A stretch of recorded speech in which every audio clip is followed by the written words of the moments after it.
Good evening, ladies and gentlemen. We are here today again with a very interesting topic that most of us might be waiting for or might be wondering how do we go about it. Today we have Steve Sherman from Cape Town. As Plato has very aptly said, astronomy completes the soul to look upwards, compels the soul to look upwards, and leads us from the world to another, from one world to another. Steve is a chief imagination officer, an executive daydreamer, as he calls himself. He is a chief imagination officer at educational NGO in South Africa called Living Maths since 1995. He teaches approximately 4,500 students weekly in schools around Cape Town as well as the world. He is passionate about sharing knowledge and empowering young people. He knows his way around EdTech as he regularly facilitates workshops for teachers and he conducts online interviews with prominent guests from all over the world. He has interviewed a diverse range of guests, from the winners of Holland's Got Talent to ESA and NASA astronauts, including the former administrator of NASA. This summer, Steve will be collaborating with US partners to deliver virtual astronaut academy summer camps. He has taught in over 200 different classrooms around the world using the internet. Steve is a 2x TEDx speaker, Kahoot ambassador, Microsoft Innovative Educator expert, and one of the only two Skype master teachers in South Africa. Steve serves as the outreach officer to the Humans to Mars Summit held yearly in Washington, D.C., and he runs the annual Living Math Space Tour, where he travels around South Africa with an astronaut and visits schools and hosts public talks. He knows karate, jiu-jitsu, and two other Japanese words as he has a black belt in Buffet. Ladies and gentlemen, may I request you all to please welcome Steve from South Africa. Hi, Steve. Good Hello, evening. how are you? I'm good. How are you? I'm so sorry. Always We had a technical glitch, so I had to keep you waiting. That's not a problem because better late than never. Thank you. So today we are here. Both of us are here to discuss about. I guess some of you are guessing what we are about to talk about because I've already informed you. But today we will be discussing about Enlighten Homeschool program, making education better, realistic, and easy. So, Steve, I hand over the stage to you, and we will be having some kids coming in. We will be having some parents coming in. They'll be putting up their questions, and we can answer them accordingly. No problem. So, like it is, how is it right now in South Africa? Because the entire world is really getting a lot of problems due to COVID-19. So it's an interesting question. It depends who you ask. If you ask certain politicians, they will tell you that we are seeing the back end of it and we are making great progress. And if you ask some of the people whose businesses have been destroyed, some of the students who have lost 6 months of education, they might have a very different perspective. If you ask some people, they will tell you that it's just a mere little flu and people are overreacting. And if you ask people who've lost family members, they might differ in opinion. So it's a difficult topic to embrace. But I can say this, that our country adopted a process of putting things into 5 levels of lockdown. Level 5, where everyone was kept in their homes. There was a curfew until 6 o'clock in the evening. You weren't allowed to walk around beyond 5 kilometer radius of your house. and that was like that for about a month or so. And as the cases started to improve, they started to lower the lockdown level. We are currently at lockdown level 1. And that means pretty much that things are starting to go back to normal, but people still have to wear masks. They still have to wash their hands.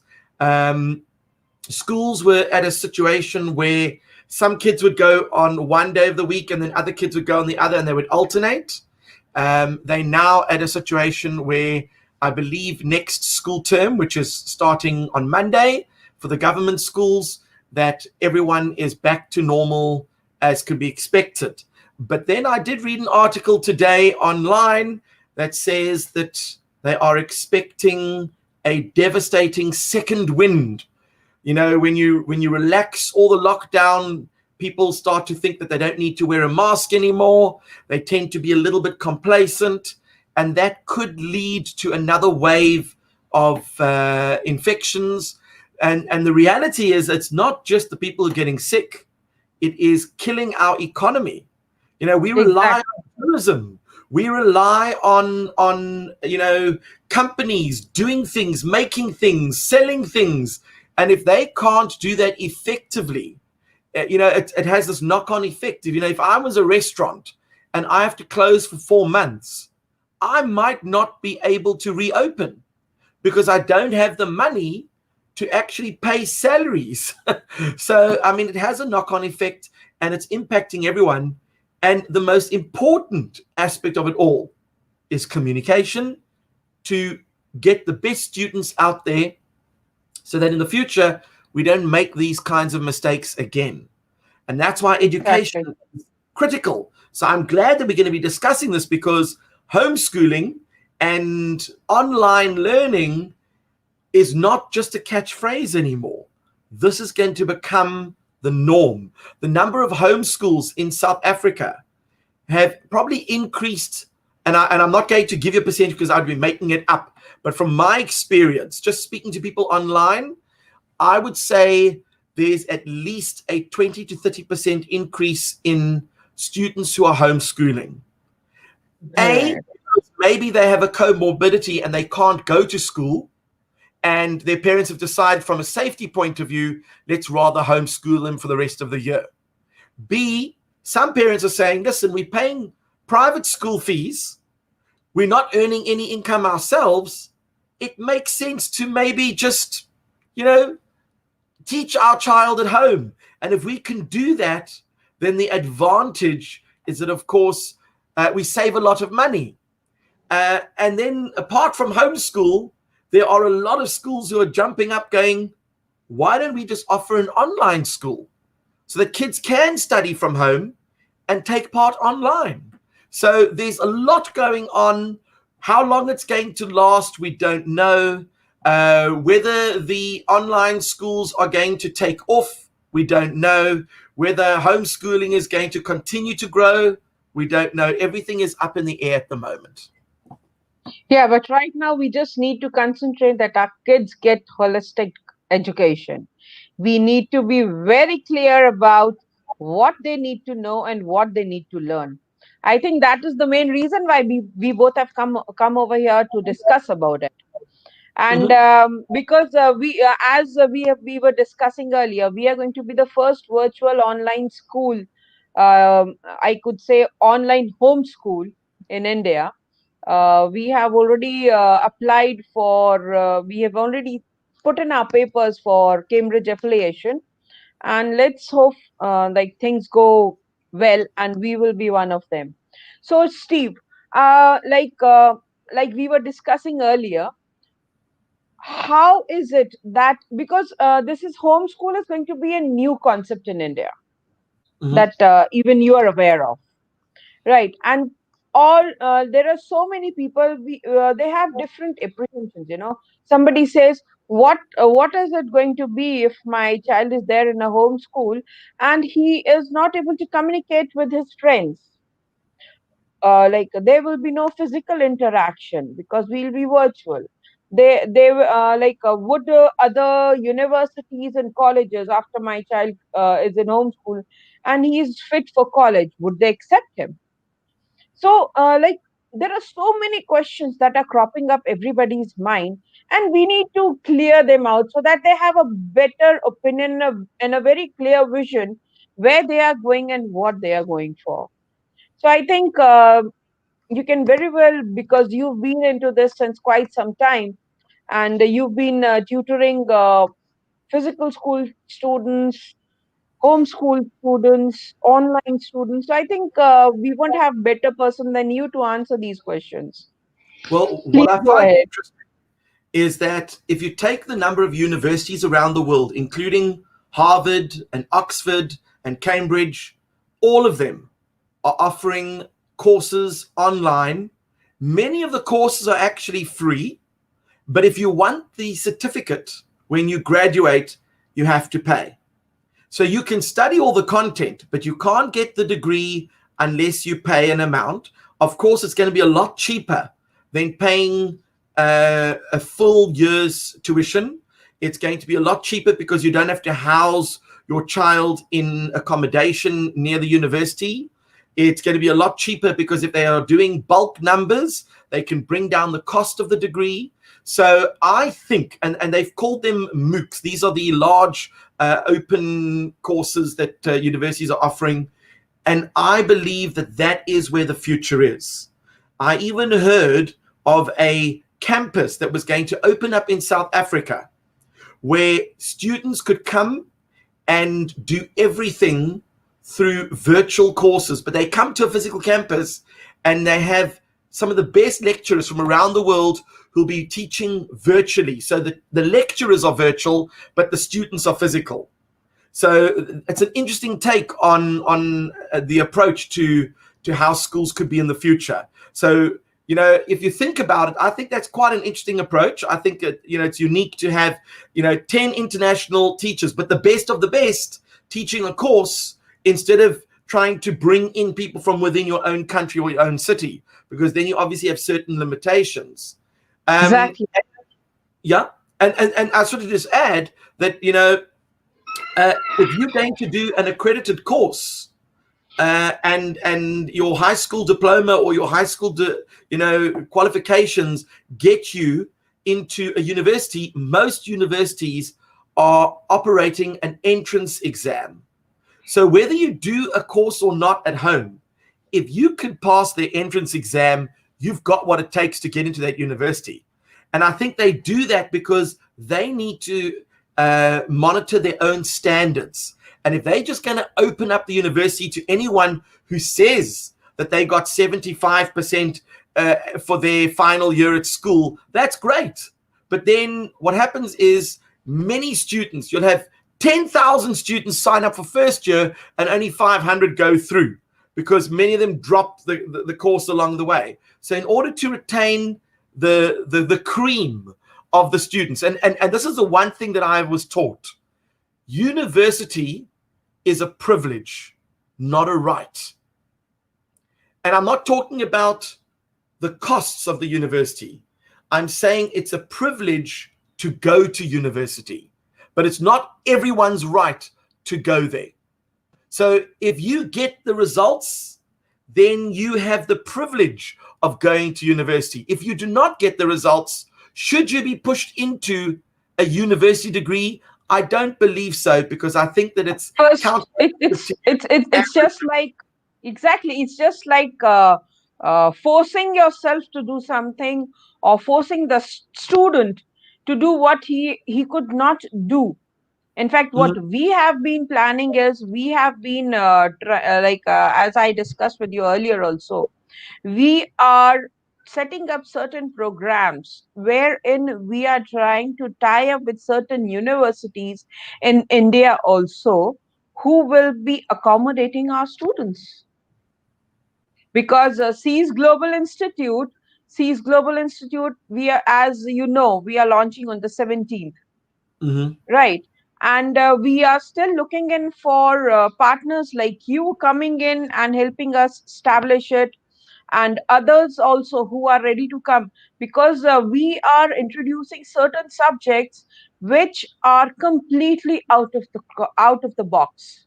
Like I discussed with you, astronomy, we mhm, want astronomy to be there because it it it excites the child to learn about stars, moons, and you'll be a better person to say about it. I would like you to please go ahead with that also. Yeah, well, I think that when it comes to science, if I just give you formula to learn and I give you methods to learn, that's not going to make the science come alive. And I think that when we start looking at things like astronomy, where we are studying the stars and our place in the universe, when we watch all these rocket launches that are happening at the moment in this week and next week, we've got a couple of rocket launches. Recently, we had one of the first rocket launches from US soil taking astronauts to the International Space Station. These are going to start to become far more commonplace. And if you think about it, Elon Musk is looking to put up satellites around the earth to give low cost or even free internet access to people in remote areas, because you can do that with satellites. So if you look at South Africa, for example, they've got the SKA, the Square Kilometer Array, which is this massive array of radio dishes that are going to be connecting and observing the universe.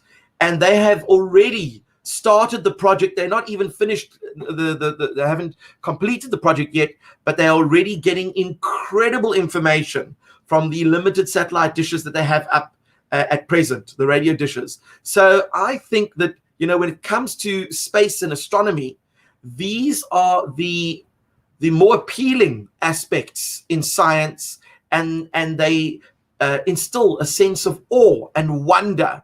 And I think that that's a great place to start to get students excited about maths, science, and technology. I don't think we'll have a better director for astronomy than you, because I would like to tell everybody Steve will be joining us as director for astronomy, and he'll be guiding our teachers and students how to go about it. Absolutely. And I mean, it's not like, you need to follow a curriculum. There are plenty courses online that you can do. And I work with many colleagues that have got content that is freely available to all students. But what is important is you want to make sure that it's not just giving them content. I always say that students don't come to school to be taught. They come to school to learn. And it's important that as teachers, we've got to not just give them content. We've actually got to show them application. We've got to instill an excitement in them that the content is actually relevant and has meaning and context. So I think it's very important that, they're not just learning about the fact that, let's just take, for example, the sun. The sun is a source of energy. We can use it to create clean sources of energy. We have solar panels. We can obviously power up homes without the use of the government supplied electricity. But there might be solar flares, and those might impact our cell phone signals, our internet signals. So we need to learn a little bit more about the sun than just the fact that it is there. And of course, we need to learn about our other planets. What is it on those planets that we don't know? So we only know little bits from our natural observations. We've even sent rovers onto Mars to actually go and explore Mars. But now we're going one step further. We're going to land on Mars. We're going to have a rover that is going to be measuring seismic activity. We're going to have a drone that's going to be flying around Mars, sending pictures and video that we never saw before. And at the end of the day, we are going to try and find evidence that there might be some sort of life source that lived there, or might even still be alive today, but not creatures like us. We're talking microbes, but still, that is life on another planet. And I think that is what scientists are trying to identify on their missions to Mars. Right. Steve, I have a question. Like Mm. we've been talking about virtual homeschool, right? How is it possible for us to get the kids involved with astronomy virtually while we are teaching them? Well, what I will do is I'll make sure that we are connected, because every now and again we do events that are related to astronomy. So in the last 6 months, I think I've interviewed about 4 or 5 astronauts. So when we do our astronaut interviews, I'll make sure that you are invited. You can bring all your students with you, and they get to ask some of the questions as well. There are many organizations that are out there trying to promote astronomy and trying to encourage students to get involved. And I will try and source those organizations for you so that when they run events, your That students is can why benefit. that's why you'll be heading our astronomy. You'll be the director for astronomy. Well, we want to do this because it's not just something that I'm Exactly. interested in. I want to share my passion with what other we people. are what we are doing is for our kids, right? It's we are doing for kids, and we want them to be more individual and more determined and really really dedicated individuals. That is why we are getting across from everywhere people are joining us. And Mhm. that is in proper sense making C's Global Institute a big C of educators. Well, I mean, think about it. The seas, the irony is that the seas are vast, open spaces, and have full That is one of potential. the Exactly. That is one of the reasons, we have named it C's, But because education. below the surface, it's rich in life and so many undiscovered things and so much science and maths involved that excites me. A lot of people say that we should spend less time exploring planets and spend more time discovering what is below our ocean, because it covers almost 75% of the entire Earth. Exactly. Exactly. And I think we can, in fact, develop certain projects, where the kids can get involved from the daily things that are available at home. Correct. I mean, one example is my friend Nicole Stott. She is a NASA astronaut. She is running a competition where students can show their artistic skills. So this is where the STEAM comes into it, the art in STEM. We Yes. want them to submit their artwork with regards to how space inspires them, and students' artwork will be chosen to go onto a spacesuit, and that spacesuit is going up to the International Space Station and will be flown in space. So, can you Wow. imagine your artwork in Wow. space? That is really going to be amazing. That is really going to be amazing. In fact, that is going to, like, in we can say that's going to give them more of enthusiasm and more of dedication to do that. And Completely. our main aim is, like, we are going to be 80% practical and 20% theoretical, because Mhm. we cannot wade off from the writing part. They So let have me ask the you a kids. question. Let me Yeah. throw a spanner in the works. What about students that want to join your school? What are the minimum requirements that they need to join you? Anybody can join us. There is a minimum fee structure that we have framed. Reason being, because the teachers who will be joining us from India or abroad, we have to give them some honorarium. We cannot just take them to just volunteer. Mhm. Initially, I'm very proud of my teachers. We've got around 14, 15 teachers, and all of them are volunteering for some time. Mhm. I have promised them that yes, you volunteer and we will definitely do wonders. The day we start, even if we start walking a bit, you will be getting amazing salaries. We are Yeah. inviting people to join us, like I invited you, and I'm overwhelmed, that you accepted it. You didn't even give it a second thought. You said, "Okay, fine, I'm on." And Well, I mean, I'm really very happy for that. we are excited to be involved. I think, for me, because I do teach in different countries around the world, my first experience started out in India, believe it or not. Wow. I met Great. a gentleman by the name of Chandrakant Singh, and he started a school. He was from a very poor village in India, and he was, he grew up in this village, and he and a couple of his colleagues, they were now working and earning a salary. So they decided what they were going to do is they were going to build a school in the village, and they built a state-of-the-art school. It had no electricity, but it ran on generators, yet there was a full computer lab, because he felt that the power of technology, and we're talking back in 2011, he felt the power of technology was so important then. And they literally built the school. If you actually had to ask him, I mean, he was supervising some of the building over Skype. He wasn't even there all the time.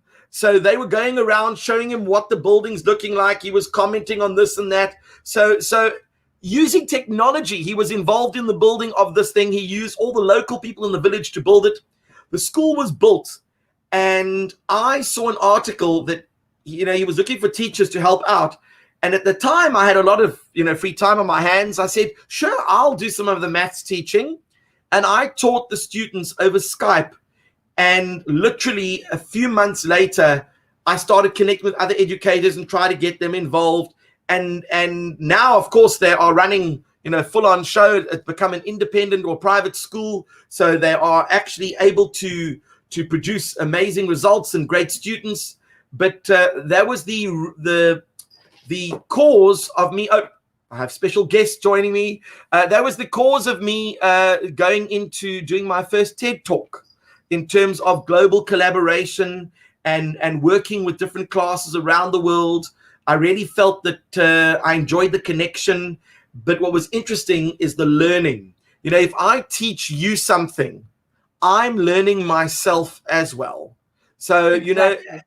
as what we call the teachers of the fourth industrial revolution, you have to learn how to learn, unlearn, and relearn on a regular Exactly. basis, because new things are coming in all the time. New things are changing. Just think about how we used to get onto the internet. You used to have a modem that would sing for about 15 minutes. And when you got on, the line speed would be incredibly slow. And now, today, you've got 5G in certain parts of the world, where you are getting 150 to 200, even 300 megabits per second via a cell phone SIM card. It is Exactly. just insane. So, I mean, we used to have a telephone in our house.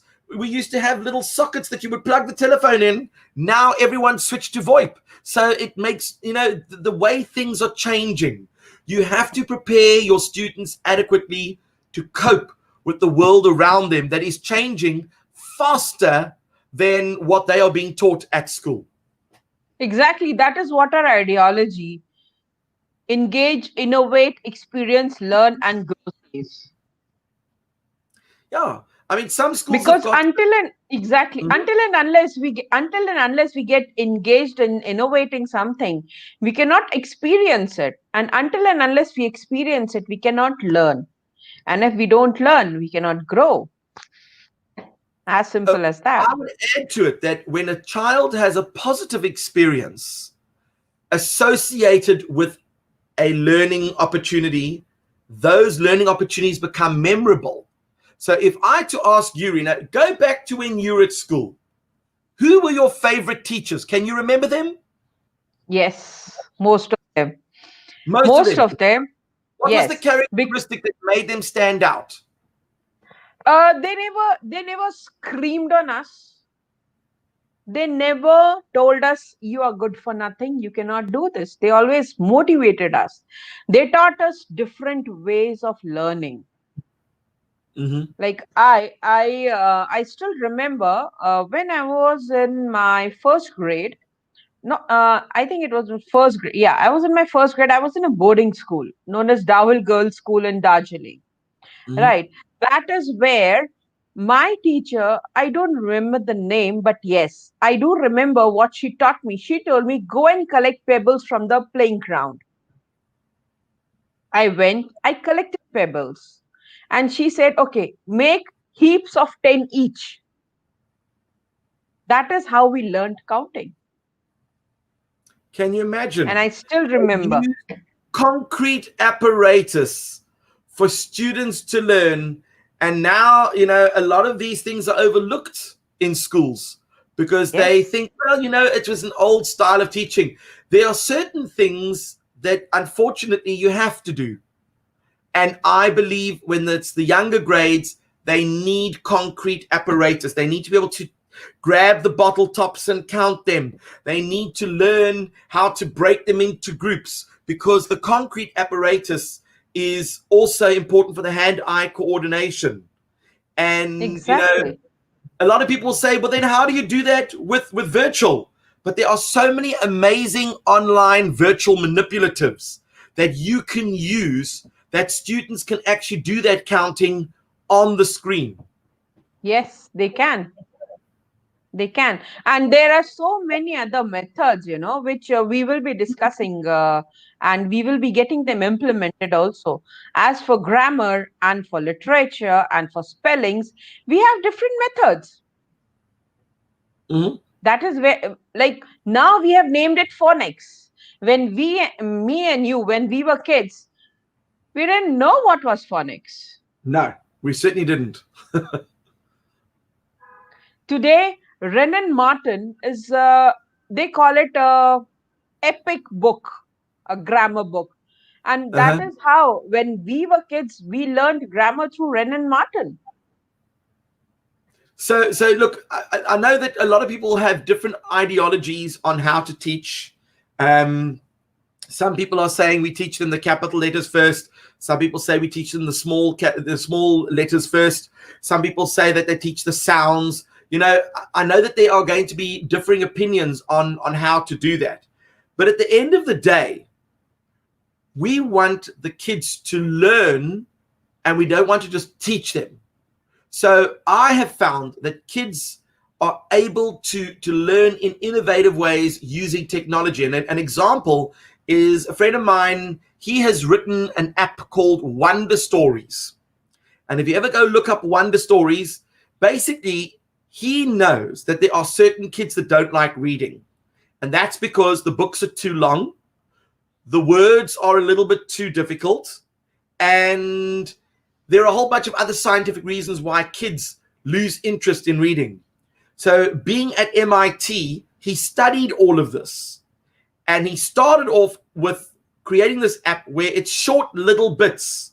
And you look at the first page and it starts off with a question.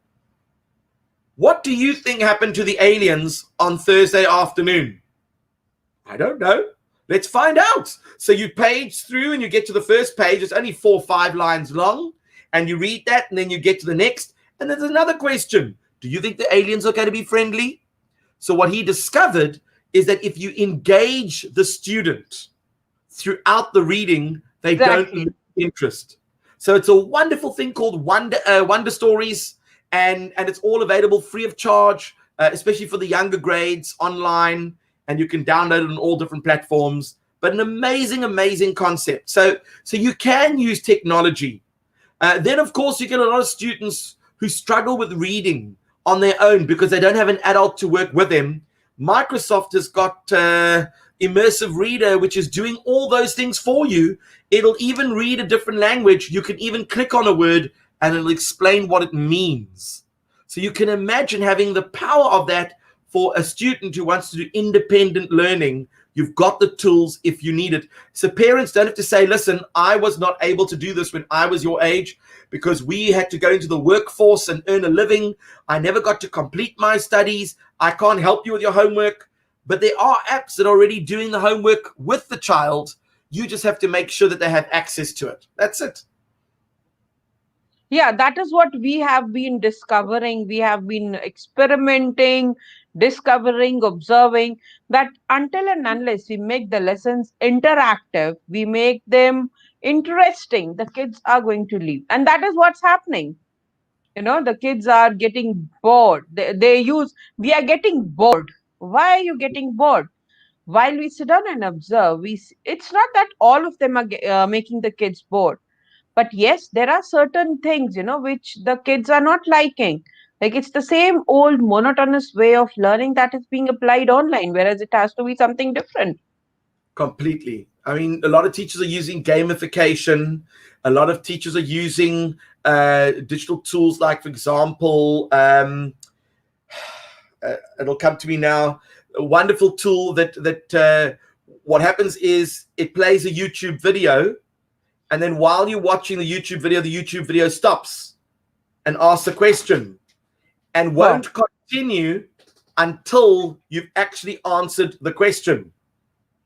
So this way, the student has actually watched the video at home and not said, "Oh no, I did watch the video and I kind of did it." They have to make sure that students are not obviously shirking their assignments, and they actually are doing the work themselves. But this is a great tool to keep them engaged and to break the monotony of just watching a video. It actually stops them in portions to see that they're actually paying attention, which I think is very Right. important. Like Steve, your CV says you are a Microsoft innovative teaching expert. Right.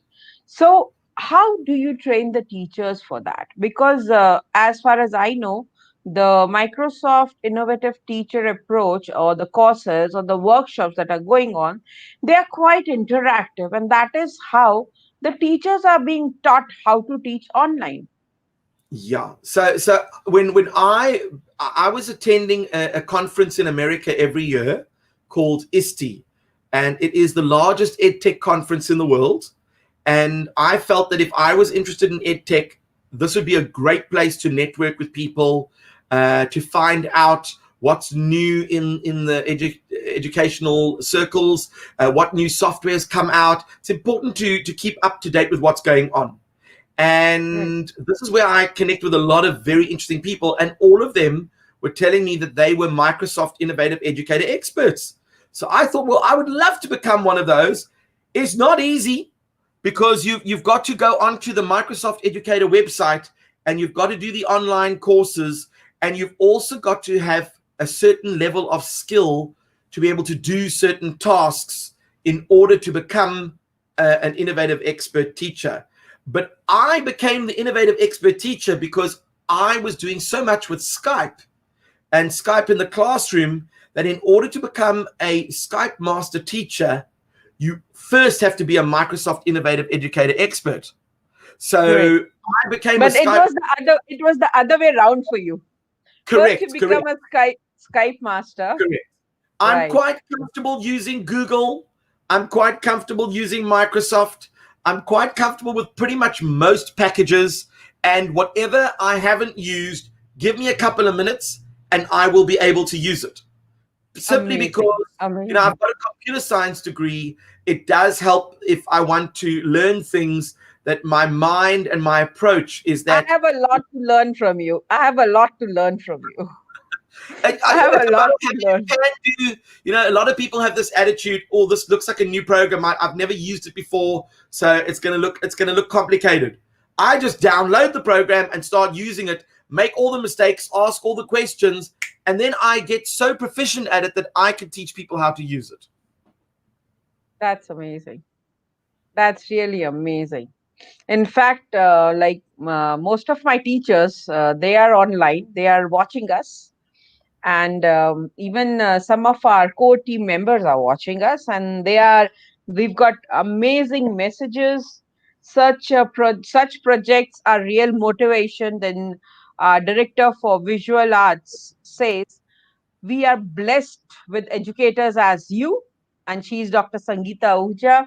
Then we have our director, Aca- uh, we have our director, Anurag Sri Anand. She is going to be taking care of strategic planning and implementation. She's also there. We have our associate director for academics, Bhavna. She's also there, and we are getting amazing responses and messages from them. So Steve, we have been discussing homeschool. according to you? Because homeschool is really new for India, right? And virtually, it's completely out of the box concept. So, how are we going to? Because we need to educate the parents so that any apprehensions they have, we can clear them out. So, what message would you give the parents about homeschooling? I personally believe that, and maybe there's a different interpretation of homeschool in India than is with South Africa. But the way I understand it is that you have regular school, and then you have homeschool where the parents are the teachers and they are the ones who are going through the curriculum. Now, when COVID-19 hit, all of a sudden, there was online learning where the teachers were teaching, but the kids were at home. And a lot Exactly. of parents were saying, oh, look, my child is homeschooling. And the homeschooling industry put their hands in the air and said, excuse me, that is not homeschooling. That is Exactly. online learning or virtual school. Virtual school. Homeschool is when it happens in home and we are the teacher. If you are Exactly. teaching from school, then you are not homeschooling, you are virtually teaching them. Virtual school. We are virtual schooling them. So then you are virtually schooling. And I think that if I just look at the number of adverts that pop up on my Facebook feed and Instagram, I'm seeing a lot of schools who are now looking for teachers to join their online team. Because if you think about it from a cost point of view to the parents, number one, you don't have to travel to get there. So your transport costs alone are now zero. Number two, you have access to all the tools and the lessons are recorded, which means that if I don't make a lesson, I can watch the recording. If I didn't understand something in the lesson, I can watch a recording. Whereas in regular school, you can't do that. So already two major benefits. Number three, it's more cost effective to do virtual schooling than go to an actual school. And that is why so many parents are now switching their kids out of private schools and putting them into virtual schools, purely because those virtual schools are able to now select the best teachers and put them online, and they can be anywhere in the country or in the world. So that means they are not limited to only applying to people in the province. They can apply anywhere in the world. So you get to pick the best teachers. That means your child is now getting access to great educators at a fraction of the cost of a regular school. So already that's three great reasons why virtual schools are amazing.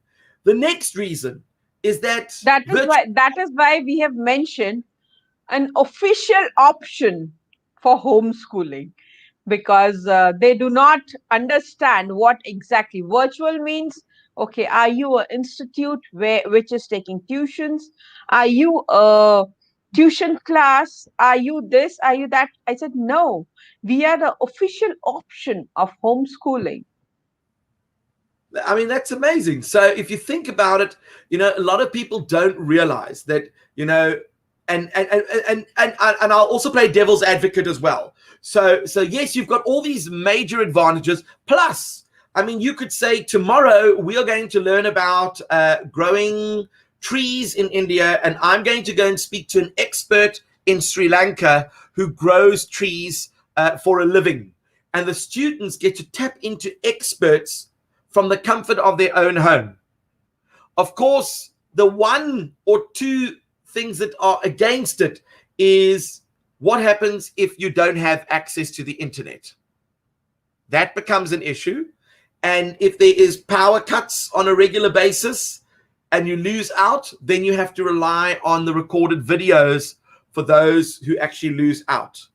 And you But miss other than that, interaction. You miss on the interaction with the teachers now and this your is a one.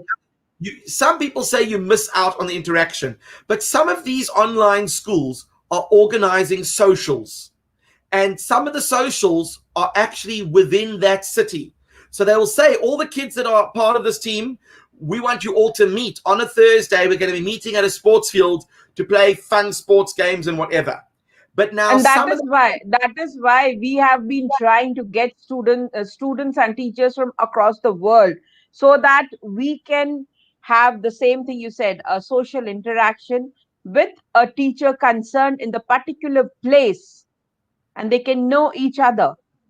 Absolutely. And not only that, but some people say, well, what about sports? I want my child to play sport. I know in South Africa, sport is very big for many of the students. So what we do is some of the home schools have got an arrangement with a local school that is nearby that their child can play in their team and represent the school. But of course, the school gets to benefit from a talented homeschooler playing in their team. It's a win-win for everyone. And I think that, there is no reason why students can't join local schools, sports teams, or even sports clubs to take part in sports while still learning online at a virtual school.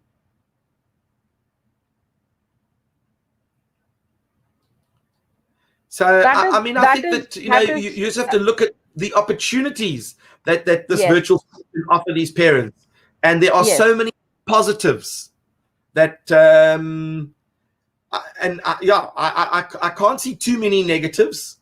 But the one question I have to ask is, is this going to be the future of education?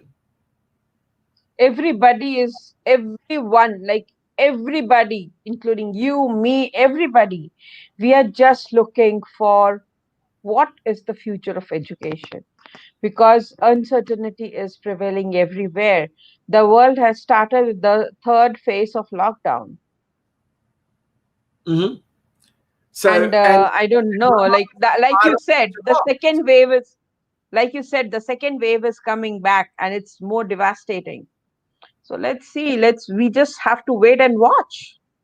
Mhm. And what happens if this virus is not even the worst one yet? What happens if something else comes out? We are left with nothing. I mean, we've got countries that are going through major weather events, Yes, yes. volcanoes erupting, earthquakes. Maybe for that country, if there is such devastation, that homeschooling or virtual schooling is a The viable only option. option. The only Well, option. yeah, I'll tell you what was interesting is that in South Africa, there were a couple of schools that were doing what I thought was quite clever. On Mondays, kids didn't come to school. They studied from home and they joined virtually. And then on Tuesday, Wednesday, Thursday, Friday, they would come into school and do a little bit of project-based learning. But on Mondays, they were able to collaborate with their peers on their projects. And then all of a sudden, COVID hit. And all they had to do was move it from Monday to Friday. And for them, it wasn't even a transition. But there were so many schools who had to start, and teachers did not know how to use the software to collaborate and to connect with the students. Some of the students didn't know, and the parents didn't even have devices. So it became quite a challenge for many people around the world. But now that we've all learned how to cope with it, are we just going to put those skills on a shelf and leave it? Or do you think it's time that we take those skills to the next level? I think it's time we need to take it to the next level. I agree. Yes. So it was great. It was great. I hope nearly all of you have got most of the answers that I have been trying to. In fact, we are getting a list of FAQs put up on our website as well. And I'll discuss them with you once we are a bit free. And I think it's time now we can end up our session here. And tomorrow we will be having somebody else for the same purpose. And let's see what all we have in store. Let's Yeah. take it ahead from here. I do want to say thank you for the opportunity, and also to those people that are watching. There are so many wonderful things that can happen virtually, and the best way to do that is to just get involved. So if you are interested, find out more about it. I think this is a wonderful opportunity for you to learn more about and connect with people from around the world. It's a win-win for everyone, for your child and for you as a parent as well. Thank you so much, Steve, for taking out your precious time. Namaste. Namaste. Thank you. Tomorrow, we will be back with another speaker of ours. You'll definitely come to know in another few minutes. Thank you so much and stay tuned for tomorrow.